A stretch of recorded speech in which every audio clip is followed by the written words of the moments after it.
माल्या क्या करते हैं कि बैंक की तरफ रुख करते हैं और बैंक के पास लोन लेने पहुंचते हैं। और बैंक क्या करता है कि कंसोर्टियम बना के लोन देता है। इसमें यह हुआ कि सारे बैंक मिलकर लोन देते हैं और एक बैंक पॉइंट ऑफ कॉन्ट्रैक्ट होता है। तो इस केस में एसबीआई ने 17 बैंकों का कंसोर्टियम बना के लोन देती है और एसबीआई जो होती है मेन पॉइंट ऑफ कॉन्ट्रैक्ट होती है। अब इसके कुछ दिन बाद माल्या फिर से लोन लेता है, इस बार आईडीबीआई बैंक से लोन लेता है और 900 करोड़ का लोन देती है आईडीबीआई बैंक, जो पहले मना कर रही थी। संडे वाले दिन जहां बैंक बंद रहते हैं उस दिन बैंक को खोल के लोन को प्रोसेस किया जाता है और सिर्फ 2 दिन के अंदर लोन मिल जाता है। ये जो मैं लोन अमाउंट बता रहा हूँ आपको, यह अलग अलग दिखेगा, कहीं पेनल्टी ऐड, कहीं पे इंटरेस्ट ऐड, तो आपको हो सकता है ये नंबर चेंज मिले। अब पैसा आ चुका था, फ्लाइटें भी खरीदी जा चुकी थी। किंगफिशर क्या करती है कि 2008 में बेंगलोर से लंदन अपनी पहली इंटरनेशनल फ्लाइट स्टार्ट करती है और सेम ईयर में आईपीएल टीम बनाई जा रही थी। तो 446 करोड़ में माल्या इस टाइम आईपीएल टीम भी खरीद लेते हैं। तो एक तरफ लोन लिया जा रहा था और दूसरी तरफ टीमें खरीदी जा रही थी।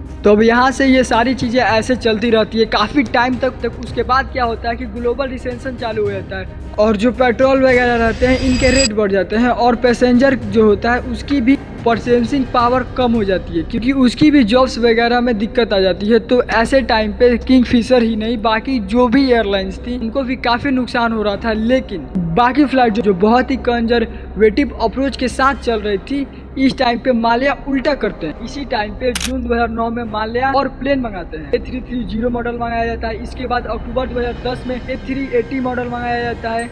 लोगों को लग रहा था कि पता नहीं कौन सा बिजनेस है कि जहां बाकी सारी कंपनी वो ये सब कुछ नहीं कर पा रही और ये बैक टू बैक प्लेन खरीद रहा है। अब इसके बाद डेट आती है जून 2010। अब इस टाइम पे बीजेपी और जनता दल के सपोर्ट से माल्या जो है राज्यसभा का एमपी बन जाता है। अब देखिए एमपी तो कंटिन्यूसली बना रहा था और हर पार्टी इसको सपोर्ट भी करती थी, लेकिन ये सिर्फ नाम का एमपी बना हुआ था। ये कुछ करता नहीं था, पूरे टाइम फ्लोर पे किसी डिबेट में पार्टिसिपेट नहीं करता था। जितना इसका टेन्योर था रिटर्न में कुछ क्वेश्चन इसने दिए थे, बाकी इसने खड़े होकर कोई क्वेश्चन नहीं पूछे। बाकी रिटर्न में इसने क्वेश्चन रेज किए थे कर्नाटका से रिलेटेड। इससे भी लोगों को डाउट है कि ये क्वेश्चन इसके खुद के नहीं है, किसी मैनेजर वगैरह से लिख के टाइम टू टाइम भेजते रहते हैं। पार्लियामेंट के अंदर भी एक एमपी के हाथ में स्पेशल मेंशन होता है जिसमें इंपॉर्टेंट इशू उठाए जाते हैं। पूरे टेन्योर में इसने एक बार भी उसका यूज नहीं किया। प्राइवेट मेंबर बिल वगैरह हो कुछ नहीं किया। इसके बाद भी सारी पार्टी जो थी इसको एमपी बनाने के लिए सपोर्ट करती थी। अब ऐसा क्यों करती थी ये किसी को नहीं पता। अब इस बार जब ये दोबारा एमपी बनने आता है तो एमपी बनने के थोड़े दिन बाद ही इसने फिर से एसबीआई से लोन लिया। एसबीआई ने कंसोर्टियम बनाकर 1600 करोड़ का लोन दे दिया। इसको जैसे ही लोन मिलता है उसके बाद इसका फिर से खरीदारी चालू हो जाती है।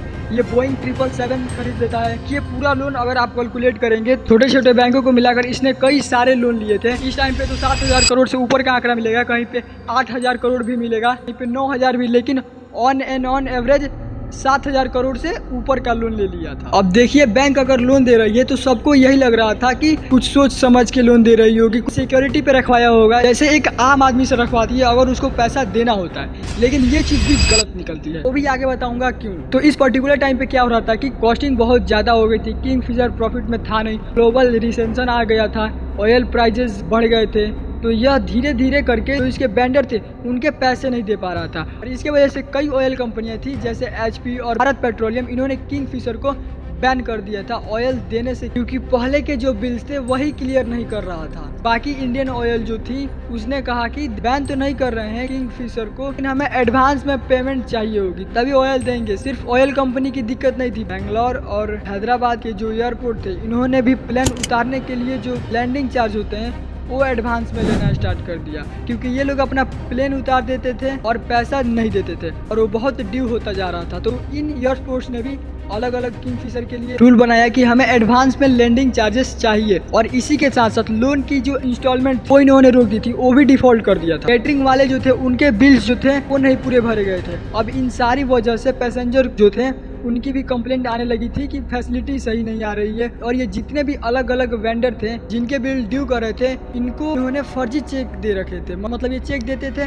चेक बाउंस हो जाते थे। तो ये जो वेंडर्स थे चेक बाउंस को लेके भी इन सारी कंपनीज ने कोर्ट का दरवाजा खटखटाया, किंगफिशर के ऊपर केस कर दिया। हैदराबाद इंटरनेशनल एयरपोर्ट ने सजा भी दिलवा दी थी किंगफिशर के सीएफए को, क्योंकि इसका 50 लाख का जो चेक था वो बाउंस हो गया था। किंगफिशर जो था वो हर तरफ से फंसता चला जा रहा था। किंगफिशर ने स्टाफ की जो सैलरी थी वो भी रोकना चालू कर दिया था और कई महीनों से लगातार स्टाफ जो थे स्ट्राइक करने लगे थे। और फायदे नुकसान की बात करें तो अकेले 2009 में एयरलाइन का 400 करोड़ का लॉस हुआ था और यह कोई पहला साल नहीं था जो इसको लॉस हुआ था। 2005 से लेकर के जब तक ये एयरलाइन चली इसने एक बार भी प्रॉफिट नहीं बनाया। उसके बाद भी इसने बैंकों से लोन ले लेके हर साल नए प्लेन खरीदे, अपने खर्चे कम नहीं किए, पीआर में कई करोड़ों इन्वेस्ट करके जो कंपनी की वैल्यूएशन है उसको बार बार बढ़ाने की कोशिश की गई। और ये सारी चीजें जो हो रही थी इससे ज्यादा लोगों का गुस्सा इसलिए आ रहा था कि जिस तरीके से विजय माल्या इस चीजों को हैंडल कर रहा था, जैसे सैलरी वगैरह सब रोक रखी थी, लोन वगैरह की जो इंस्टॉलमेंट थी वो पे नहीं कर रहा था। लेकिन जब बर्थडे आता है तो 3 दिन तक पार्टी रखता है। इसमें एनरी कैस्पेनी सिंगर जो होते थे, कैलेंडर हो, स्पोर्ट्स इवेंट्स वगैरह जो है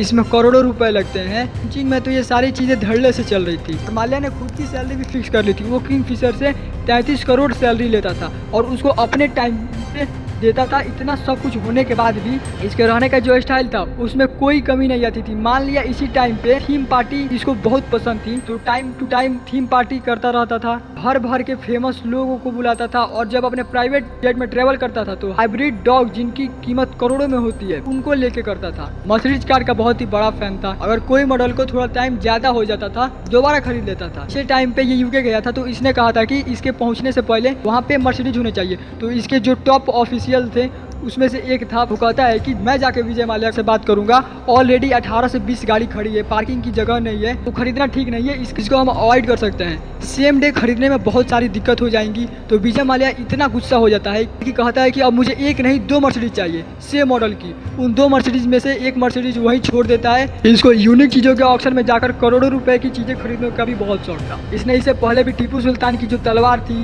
गांधी जी की कई सारी चीजें थी, वो करोड़ों रुपए देकर खरीदी थी। और जब इसका लोन वाला पूरा मैटर चल रहा था और सीबीआई की जब इंक्वायरी स्टार्ट होती है तो सीबीआई ने अपनी चार्जशीट में कहा कि सर माल्या लोन नहीं चुका पा रहा था। और सेम टाइम पे माल्या ने फ्रांस में 35 मिलियन यूरो की प्रॉपर्टी खरीदी थी। और इतना ही नहीं, माल्या ने एक गिसो होल्डिंग नाम से एक फॉर्म बनाई थी जिससे 8 मिलियन यूरो की पेमेंट करने वाला था। और जब ऐसी 2-3 न्यूज आई तो लोगों का गुस्सा बहुत ज्यादा बढ़ गया था क्योंकि ये सेल कंपनियां बना के इंडिया में लोन लेके बाहर पैसा शिफ्ट कर रहा था। और ये सारी न्यूज डे बाय डे आ रही थी। अब चेक बाउंस की बात हो, लोन की जो रिपेमेंट है उसकी बात हो, सेल कंपनी बाहर बनाने की बात हो, ये सारी चीज़ें चल रही थी। दिसंबर 2011 में इसमें एक और चीज़ ऐड हो जाती है। यूनियन मिनिस्टर पार्लियामेंट के अंदर आके बताते हैं कि ये जो विजय माल्या का किंगफिशर है ये तो 2 साल से टैक्स ही नहीं भर रहा। 150 करोड़ से ज़्यादा का तो किंगफिशर ने टैक्स ही नहीं भरा था। और यह वो टाइम था जहाँ बैंकों को पता चल गया था कि ये जो कर रहा है वो सही नहीं है क्योंकि हर तरफ से यह फंस रहा था। और यह देखते हुए बैंकों ने इसको, इनफैक्ट कुछ बैंकों ने तो यह भी कह दिया कि यह विलफुल डिफॉल्टर है, यानी कि जानबूझकर ऐसा कर रहा है।